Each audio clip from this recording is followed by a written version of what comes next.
Camps भी चलते थे।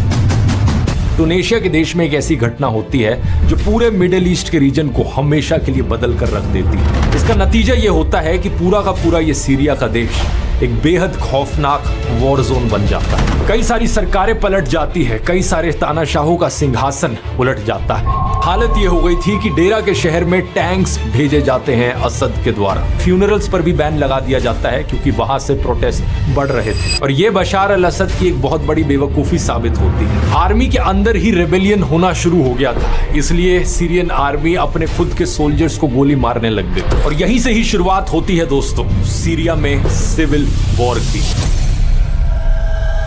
नमस्कार दोस्तों, 8 दिसंबर 2024 63 साल के राइटर बशार बारहूम सीरिया में अपने प्रिजन सेल में सुबह सुबह सोकर उठते हैं। ये पिछले 7 महीने से इस जेल में बंद थे और आज इनकी जिंदगी का आखिरी दिन होने वाला था। आज इन्हें फांसी पर चढ़ाया जाना था।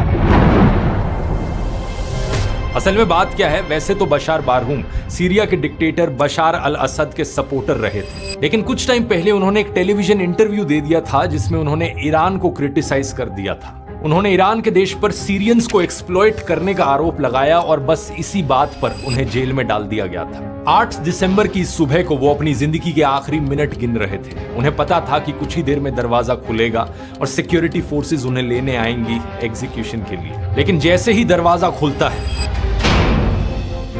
इन्हें दिखता है कि ये सीरिया की सिक्योरिटी फोर्सेस नहीं है, बल्कि ये तो असद के खिलाफ लड़ रही ऑपोजिशन के रेबल्स हैं। ये इन्हें मारने नहीं, ये इन्हें जेल से छुड़ाने आए हैं। इन्हें बताया जाता है कि सीरिया में असद का राज अब खत्म हो चुका है और अब ये पूरा देश ऑपोजिशन फोर्सेस के कंट्रोल में आ गया है। इस खुशखबरी की हड़बड़ में बारहूम जेल में अपना सेलफोन और अपना सामान भी नहीं ढूंढ पाते। वो सीधा दौड़ कर जाते हैं अपने घर और अपनी पत्नी और बेटियों को बताते हैं कि वो जिंदा है। इनकी किस्मत सही मायनों में हैरान कर देने वाली है। एक सरकार के गिरने की वजह से बशार बारहूम को लिटरली एक नई जिंदगी मिल गई। लेकिन पता है क्या दोस्तों, बशार बारहूम अकेले नहीं थे। इस दिन कई सारे और लोगों को मारा जाना था। सीरिया में ही सईद नया जेल में एक बच्चे को भी मारा जाना था जिसे बचा लिया गया।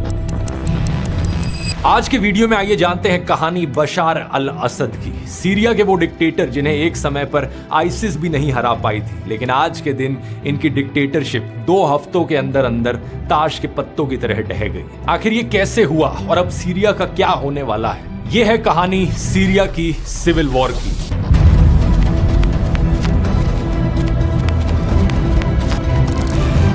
सन 1918 से पहले सीरिया का यह देश ऑटोमन एम्पायर का हिस्सा था। नक्शे पर देखिए आज के दिन के सीरिया के बॉर्डर्स कहां पर लाया करते हैं। इसके ईस्ट में मौजूद है इराक, साउथ में जॉर्डन और इजराइल, वेस्ट में लेबनान का देश और नॉर्थ में आता है टर्की।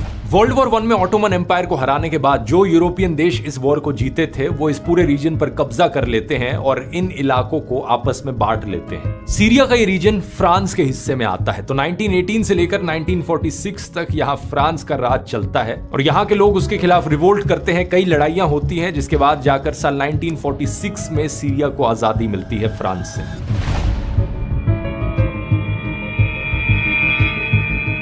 लेकिन आजाद होते ही समस्याएं शुरू हो जाती हैं। सीरिया में अलग अलग धर्मों और सेक्ट्स में मानने वाले लोग रहते हैं। रिलीजियस डेमोग्राफिक्स पर एक नजर डालो। 2014 के डेटा के अनुसार यहाँ पर 74% लोग सुन्नी इस्लाम में मानते हैं, करीब 16% शिया इस्लाम में मानते हैं और 10% के आसपास क्रिश्चियंस हैं। इन 16% शिया मुस्लिम्स में से ज्यादातर लोग, करीब 12% एलेवाइट्स हैं। अब एलेवाइट्स एक और रिलीजियस सेक्ट है। कुछ लोग मानते हैं कि ये शिया इस्लाम से कंप्लीटली अलग है, लेकिन दूसरी तरफ कुछ लोग मानते हैं कि ये शिया इस्लाम का ही एक सब सेक्ट है। ये तो हुआ रिलीजियस कॉम्पोजिशन, लेकिन इसके अलावा एथनिसिटी के बेसिस पर भी 2 मेन ग्रुप्स हैं सीरिया में, अरब्स और कर्डिश लोग। अरब्स करीब 70-80% हैं और कर्ड्स, जिन्हें हिंदी में कुर्द लोग कहा जाएगा, ये करीब 10% के अराउंड है। जब सीरिया आजाद होता है तो पावर सुन्नी अरब्स के बड़े जमींदारों के हाथों में आ जाती है और ये बाकी लोगों को पावर में हिस्सा नहीं देते। इसी वक्त एक अरब nationalist Baath political party popular होने लगती है। ये एक सेक्युलर और सोशलिस्ट पार्टी थी, तो इसकी तरफ स्टूडेंट्स, माइनॉरिटीज और आर्मी के यंग ऑफिसर्स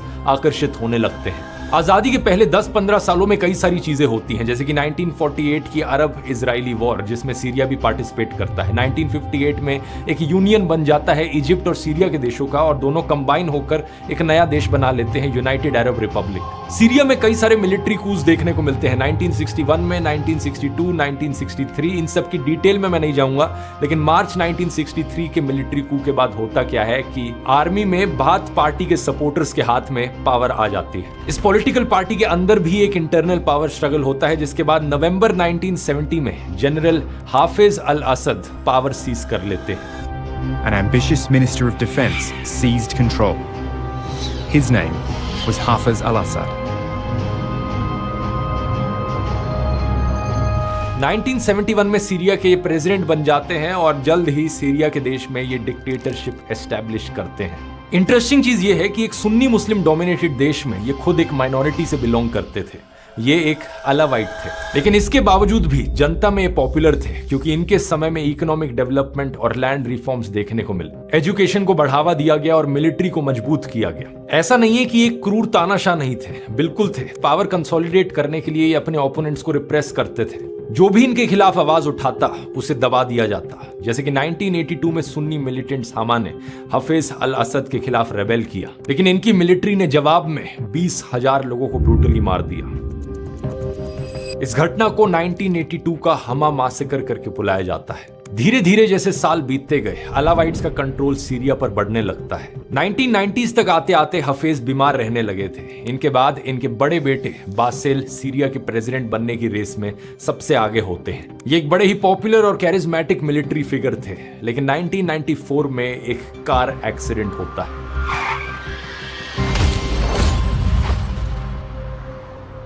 बासिल इस कार एक्सीडेंट में मारे जाते हैं।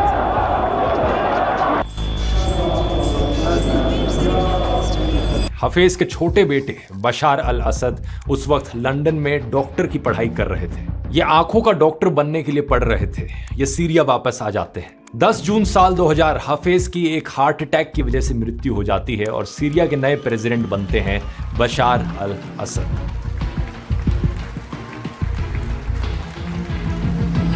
बशार को प्रेसिडेंट बनाने के लिए सीरिया का कॉन्स्टिट्यूशन भी बदला जाता है। इनके कॉन्स्टिट्यूशन के अनुसार प्रेसिडेंट की एज मिनिमम 40 साल होनी चाहिए थी, लेकिन इसे घटाकर 34 साल की उम्र कर दी जाती है क्योंकि बशार खुद उस वक्त 34 साल के होते हैं। इनके पावर में आते ही चीजें बदलने लगती हैं। इनके पिता सीरिया को एक स्टेट कंट्रोल्ड इकोनॉमी की तरह चलाते थे। एक ऐसा सिस्टम था अभी तक जिसके हिसाब से हर कॉलेज ग्रेजुएट को सरकारी नौकरी और जनता को फ्री सर्विसेज और सस्ता खाना गारंटीड था। लेकिन बशार सीरिया को एक मार्केट ओरिएंटेड इकोनॉमी बनाने लगते हैं। धीरे धीरे ये सर्विसेज खत्म करी जाती हैं। अनएम्प्लॉयमेंट रेट बढ़ने लगता है। लोग अभी तक तानाशाही में जरूर रह रहे थे, लेकिन वो कुछ हद तक खुश थे। डेवलपमेंट उन्हें देखने को मिल रही थी, एजुकेशन मिल रही थी। लेकिन साल 2000 के बाद धीरे धीरे ये चीजें खत्म होने लगती हैं और फिर 2006 में एक भयंकर अकाल पड़ता है सीरिया में। इतना भारी ड्राउट पड़ता है सीरिया में कि ये 4 साल तक चलता है। इन 4 सालों में सीरिया की 60% जमीन रेगिस्तान में बदल जाती है और 80% से ज्यादा कैटल मारी जाती हैं। एक्सपर्ट्स इस ड्राउट के पीछे क्लाइमेट चेंज को जिम्मेदार ठहराते हैं। इसके बाद एक बहुत ही बड़े स्केल पर डेजर्टिफिकेशन देखने को मिलता है सीरिया का। ज्यादातर खाना अब सीरिया को बाहर के देशों से इंपोर्ट करना पड़ता है। खाने के प्राइसेस बढ़ते हैं, इन्फ्लेशन बढ़ती है। इसके अलावा सीरिया के जो ऑयल रिजर्व्स थे वो भी खत्म होने लगते हैं, जिससे तेल से आने वाला पैसा भी गिरने लगता है। जब लोगों का इस कदर जीना मुश्किल हो गया तो बशार अल असद के खिलाफ गुस्सा बढ़ने लगता है।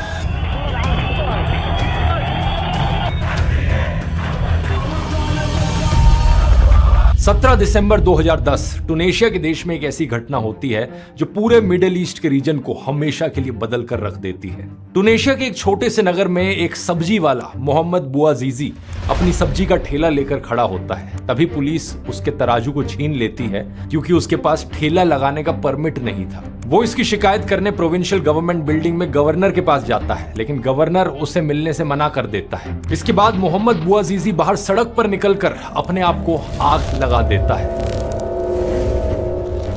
इससे उसकी मौत हो जाती है, लेकिन आसपास खड़े लोग इसका वीडियो रिकॉर्ड करते हैं और सोशल मीडिया पर डाल देते हैं। ये वीडियो इस हद तक वायरल होता है कि इंटरनेशनल मीडिया तक पहुंच जाता है। लोग सड़कों पर उतरते हैं प्रोटेस्ट करने के लिए, और प्रोटेस्ट देखते ही देखते इतने बढ़ जाते हैं कि 1 महीने के अंदर अंदर टुनीशिया देश के डिक्टेटर बेन आली की सरकार गिर जाती है।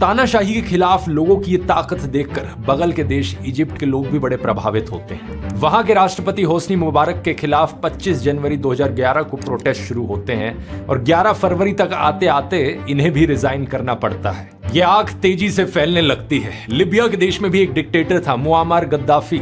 उसके खिलाफ भी प्रोटेस्ट देखने को मिलते हैं। जनता सड़क पर उतर जाती है और 20 अक्टूबर 2011 को गद्दाफी को एक नाले से ढूंढकर निकाला जाता है, जहां वो छुपे होते हैं, और उन्हें मार दिया जाता है।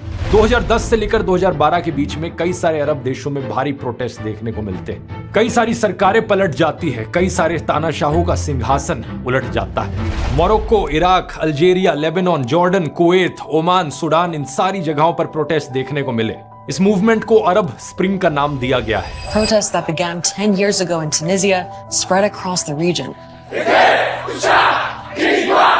इन सभी देशों में प्रोटेस्ट के पीछे कारण एक जैसे ही थे, बिगड़ती इकोनॉमिक हालत, बढ़ता पॉलिटिकल करप्शन, बढ़ती बेरोजगारी, बढ़ती महंगाई। फेसबुक और ट्विटर जैसे सोशल मीडिया प्लेटफॉर्म्स का राइज भी इसी समय देखने को मिला था। इन प्लेटफॉर्म्स की मदद से लोगों को एक जरिया मिल पाया अपना गुस्सा निकालने का। पुलिस ब्रुटैलिटी और करप्शन के वायरल वीडियोस चारों तरफ फैलने लगे और सभी लोगों को एहसास होने लगा कि हमारे देश में अमीर लोग और अमीर बनते जा रहे हैं, सारे राजा महाराजा मजे में हैं और आम इंसान के लिए जीना मुश्किल हो रहा है। नौकरियों की सख्त कमी है। डॉक्टर्स, इंजीनियर्स, टीचर्स या सिविल सर्वेंट्स, जब एक देश में नौकरियां होती हैं तो लोगों के पास पैसे खर्च करने की क्षमता ज्यादा होती है। इसी से ही सही मायनों में इकोनॉमी को बढ़ावा मिलता है। यहां मैं आपको बताना चाहूंगा दोस्तों टेक्स्ट बुक के बारे में। एक ऐसा प्लेटफॉर्म जो इंडिया के 800 से ज्यादा एग्जाम्स की तैयारी के लिए ट्रस्टेड है, चाहे वो यूपीएससी हो, एसएससी, बैंक्स, आईआईटी या नीट, सभी एग्जाम्स की तैयारी यहां पर करी जा सकती है। यहां आपको मिलते हैं 80,000 से ज्यादा mock test, real time ranking, detailed solutions और टेस्ट एनालिसिस जो आपकी तैयारी को नेक्स्ट लेवल पर ले जाते हैं। सबसे जरूरी बात, टेक्स्ट बुक पर लगभग